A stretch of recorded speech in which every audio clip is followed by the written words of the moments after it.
अस्सलाम वालेकुम दोस्तों, मैं हूं SM फारूक सागरी। यहाँ पार्क में सैर करने के लिए आया था। मैंने सोचा कि ये इंडिया पाकिस्तान का जो कॉन्फ्लिक्ट शुरू हुआ है इस पर थोड़ी सी गुफ्तगू की जाए। ये इंडिया ने भी पाबंदियाँ लगा दी हैं, जो सयाह थे उनको निकालने का हुक्म दे दिया है, सफ़ीरों को निकाल दिया है। इसी तरह पाकिस्तान ने भी किया है, लेकिन इंडिया ने तो पानी बंद कर दिया। उसने जो ट्रीटी थी, इंडस ट्रीटी जो थी, उसको मनसूख कर दिया है। ये कैसे कर सकता है? एक तरफा तो बंद ही नहीं कर सकता। और ये पानी का ऐसा मसला है कि ये तो फिर जनाब बड़ी लंबी जंग होगी। अगर इसने पानी का बंद किया या डाइवर्ट किया तो फिर ये ज़बरदस्त जंग होगी, क्योंकि ज़ाहिर है पानी के बगैर तो कोई नहीं जी सकता।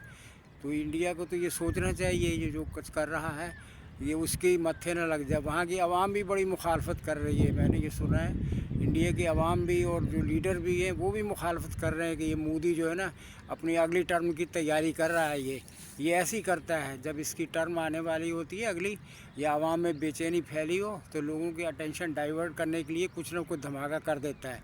पहले भी इसने पंगा लिया था, तो उसकी कैसी इनको सज़ा मिली। अब जो भी इससे पंगा लेगा ना, इंशाअल्लाह ताला पाकिस्तानी फ़ौज इसका भरपूर जवाब देगी। और अब लेकिन इसमें कन्फ्लिक्ट ये है कि अब वहाँ फ़लस्तीन की बात ठंडी पड़ गई। फ़लस्तीन का जो इशू चल रहा था वो तो अब उसके बारे में कोई बात ही नहीं हो रही। यहाँ जलसे जुलूस तो हो गए, भरपूर सब कुछ हुए पाकिस्तान में, लेकिन जो है इंटरनेशनली जो है ना, अब फ़लस्तीन जो समझो कि ख़त्म है। अभी मैं सुन रहा था, एक वीडियो चल रही थी, उसमें अबू उबैदा का कोई पैगाम था इंडिया और पाकिस्तान के लिए। वो ये कह रहे थे कि भाई ये जो जंग वंग बंद करो, और ये है तुम जो कुछ भी कर सकते हम लोग करो। अगर उधर से उन्हें मालूम है कि हम लोग वहाँ नहीं जा सकते, पाकिस्तान से फ़ौजें नहीं जा सकती, तो उन्होंने कहा हमारे लिए दुआ ही करो। तो दुआ तो यहाँ बहुत की जा रही हैं, लेकिन ये है कि वही खाली फ़कत दुआओं से काम नहीं बनता। इसके लिए तो मेहनत करनी पड़ती है, जंगजू और जद्दोजहद करनी पड़ती है, फिर जाके मसले हल होते हैं। अब ये जो यहाँ फंसाया है, ये ज़रूर इसमें अमेरिका की या इसराइल की साजिश है कि इंडिया पाकिस्तान को कन्फ्लिक्ट पैदा कर दो। अभी यहाँ बलूचिस्तान का इशू चल रहा था, हम वहाँ बिज़ी थे। इधर ये इशू अब ये हो गया कि आप उसमें कन्फ्लिक्ट यानी कन्फ्लिक्शन शुरू।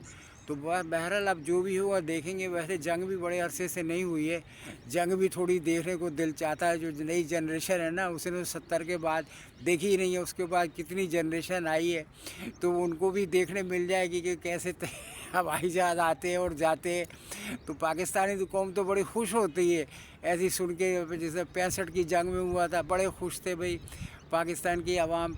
और वो 70 में जो कुछ हुआ वो तो खैर हमारी मजबूरी थी कि हम बांग्लादेश नहीं कर जा सकते थे, बड़े दूर था। इस दफ़ा बड़ा दंदान शिकन जवाब दिया जाएगा इंशाअल्लाह।